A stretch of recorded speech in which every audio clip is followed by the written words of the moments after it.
evening. I know it was a long day for you. It started with a lot of powerful sessions, and second half was also very informative. So much knowledge for me. And I was thinking that most of the topics, whatever I wanted to talk, 75% was covered. So I was thinking like what I'm going to talk. But definitely there is something left which is unique for me and unique of me. And I will spend next 15-20 minutes take you through some of the vision that we have set for the state government of Tamil Nadu. Respectable Honorable Minister Thiru Mana Thangaraj, under his amazing leadership, we as a council members, we have devised a $100 billion plan for the state. Maybe I'll spend a few minutes talking through the plan that what we have devised, and there is some takeaways for you as academicians and industry leaders, students, as well as my fellow speakers. Before I go there, I definitely like to give a big round of applause to the ICT Academy team. It's a massive event at a scale, and definitely whatever they mention is an event of India. So huge applause to all the organizers. Thank you very much, and thank you for the opportunity. Right. Okay. Employability to ability. I was thinking why I chose this topic. The ability is individual perspective. I'm an individual. I have certain set of abilities. I walk into an institution. It could be any institution. I'm not going to grade them A, B, C, but any institution. The opportunity that will come from the institution has to be the employability.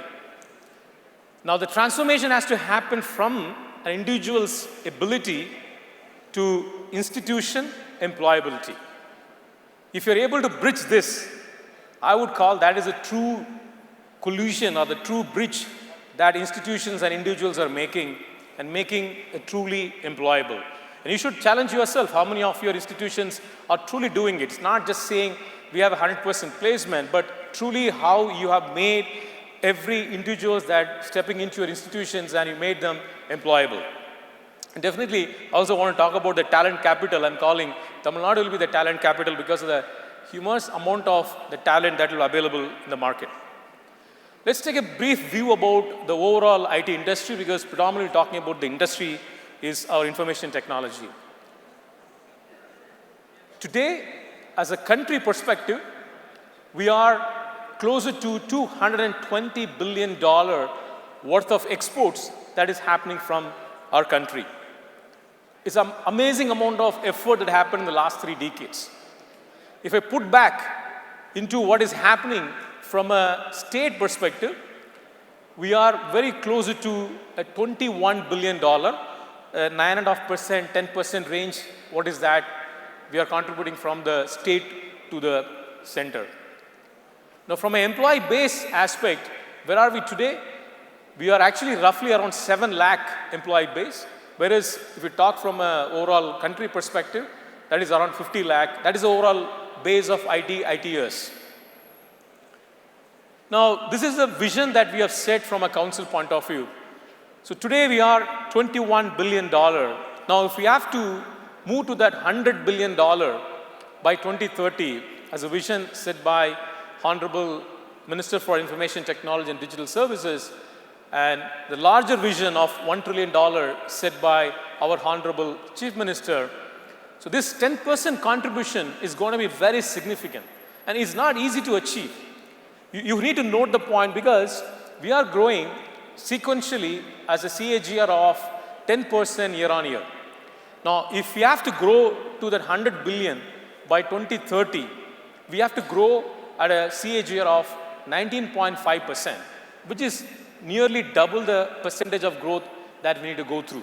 So to achieve that level of the growth, we have actually devised certain mechanisms. I will cover at a high level perspective and also talk about little nuances about from an employee base and the role of academicians and institutions that you will be playing in this journey of $100 billion. So today, from state perspective, we are 7 lakh employee base. So 700,000 ITS professionals are working in Tamil Nadu, inside Tamil Nadu, right? Now, if I have to go by the next 5 years or 4 years, based on a lot of industry predictions that we have seen, there is a huge possibility that this can grow to a 1.5 million to 1.8 million, which is like from a 7 lakh employee base, we can grow to a 15 to 18 lakh employee base because of the acceleration that is happening in the tech industry, and we call that as more of a decade, the technology and this decade what we are talking about. Now, if you have to truly achieve the 100 billion mark, we need 25 lakh ITS employee base in the state. That gives each one of us here an opportunity to create the employment for your institutions, which means the gap is 18 lakh. So roughly, if you talk about our graduates that is coming out, so STEM graduates in India, it's around 2.14 million. That is the overall India per se. But if you consider in Tamil Nadu alone, we have closer to 4 lakh graduates are coming out, which is roughly around 20%. So in that 4 lakh, if we're able to make at least 70% as an employability, that will bring us to 2 to 2.5 lakh. And if I put 10 years or next 8 years, that will easily take us into a range of 2 million, which is 20 lakh, right? This is the opportunity that we have. And the growth that we see in the digital skills, primarily, it is actually in the 3x range. Because today, we are 1.3 million. That is the range of digital skills present in the country. Now, that is going to grow to 3.9 million in the next 4 years. And subsequently, that may double by 2030. So, see the gap and the opportunity, right? We have 20% of the STEM graduates coming from the state, and the opportunity is about 25 lakh. And every year, if you make 2.5 lakh employable, and that gap can be filled, and if you're filling that gap, eventually, we are achieving that $100 billion, the overall vision that is set from the state government of Tamil Nadu. And this is possible. Definitely, this is possible, and I will talk about how this is possible. So that is a $100 billion market that what we are all visioning to achieve. And what are the growth areas which we have identified? Definitely, the first growth area is the ITS, which is already there, right? So which will definitely further expand based on the need. But there are some new growth areas that is actually budding up. Global capability centers. The global capability center means a company in the US or UK, they have their extended arm set up in the state. Many of you may not know, we have 220 global capability centers are set up in Tamil Nadu. For the matter, 2 days back, Honorable Minister went and opened another global capability center, AT&T. They were setting up a center here, and there were multiple GCCs are getting opened up in the last 6 months. So that is another growth area. Now, data centers. Now, Tamil Nadu has become the second largest data center in the country. And already there are sizable numbers of data centers being set up in the ecosystem because they see Tamil Nadu has that infrastructure and the potential to grow the data center. And the fourth area is primarily, talk about the tech startups. And I'm sure if you're all watching, the startup ecosystem in the Tamil Nadu in the last 1 year has completely, kind of taken a different paradigm shift. Even in the ranking, state level ranking and the India level ranking, we have actually gone to the different level. So there is a lot of opportunity in the tech startup ecosystem that is getting generated. And this is a very important one. No one has touched it. This is a green field area that Tamil Nadu has the potential to scale this market. And this market is what the ITS have seen 40 years back. ITS, when they start 40 years back, they started this outsourcing component. That is where we started. Then we became a research and development product, and there are a lot of good growth has happened. Similarly, we are anticipating and we are predicting that there will be a creative process outsourcing that is going to happen. And from a state perspective, we have so much talent available on the creative side. It could be a rendering, it could be a video editing, it could be a design work.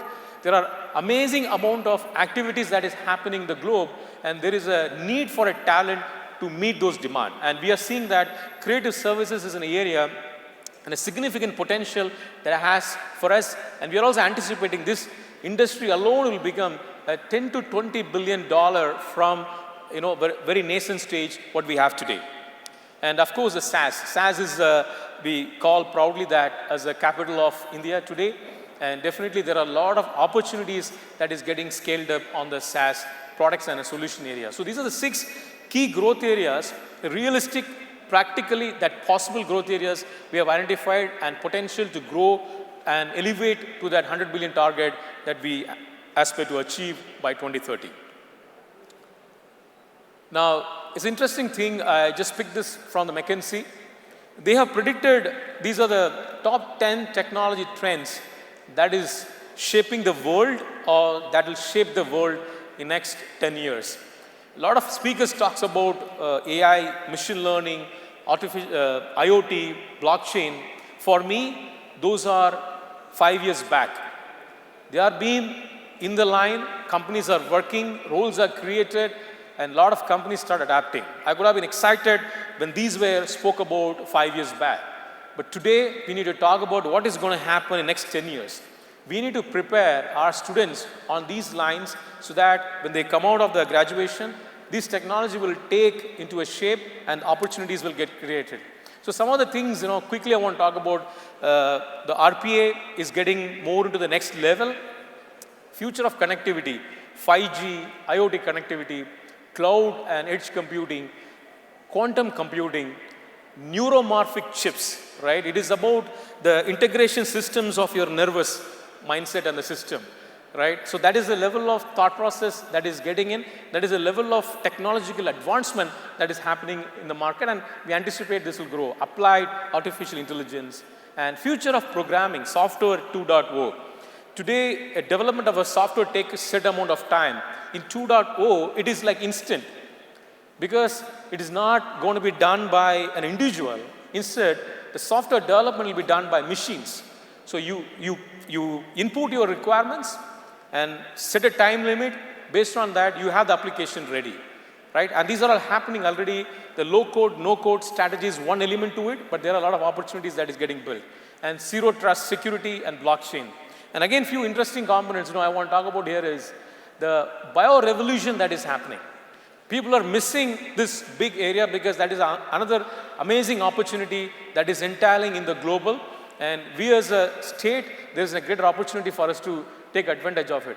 Bio-machines, nanomaterials, graphene, 2D materials, molybdenum, disulfide nanoparticles. It may sound different, but these are the technological advancement that is set forth to happen in next 10 years. Nuclear fusion, smart distribution, again, battery storage, carbon neutral energy generations. Quickly, let's see, how these are actually will make an impact. It may look good in theory, but what impact that is going to make?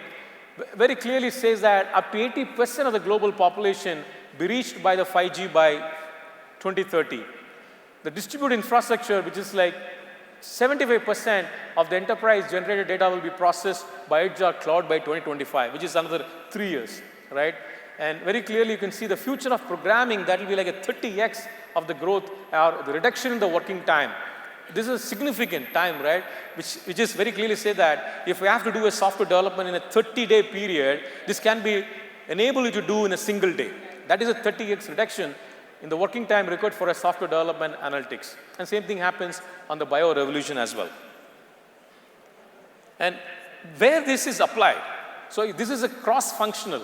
And Honorable Minister in the morning in his session, he was talking about technology is not centered into one area. Technology is a multi-dimensional, it's cut across all domains and all industries. So you could see all these predictions, whatever the top 10 trends, very well aligned to all those sectors. We talk about the Industry 4.0, it has a greater impact. If you talk about the mobility sector, electrical vehicle connectivity, that is going to shape the next economy of the country as well as the global. Because what people are predicting, whoever is going to faster adapt on this mobility and electrical vehicle and the 5G, their economy is going to double in a scale of, a massive speed. and other enabling sectors. So these are quickly, some of those technology trends I thought of, giving some insights to you. And possibly, if we have to talk about quickly the employability challenges that we have, because I started with saying that the ability versus employability. The ability is the individual that brings it into the knowledge. The employability is the institution that enable an individual making employable or getting the employment. Now, as an individual, take myself, I'm learning. I come with an ability into your institution, I'm learning. I have two things. One is a skill, which is primarily you will teach me what I learn. Second is a knowledge, which is purely based on my human skill, how I apply myself. And that is could be based on the mindset, based on the exposure, based on my intelligent quotient, emotional quotient. They call a new thing is AQ, adaptability quotient. All that parameters comes in. Now, the other two key element, which is like the foundational and accelerators. This is where I want each one of you to take a clear attention of this, because predominantly today, this has become a mission life. You know what? You put your ingredients into the input into the machine. You set this is how you want to do it. Switch on a machine. It will funnel through it and will get the outcome, right? That is what it is happening, because everybody believes that if we do a training on AI, if I do a training on machine learning, if I do a training on data science, the people will get job. I can tell you, there are 100 people going for a training. Fairly, 10 to 15% are able to get the job. Why other 85% people who have gone through the same set of trainings through any institutions, why they are not able to get a job? What is missing?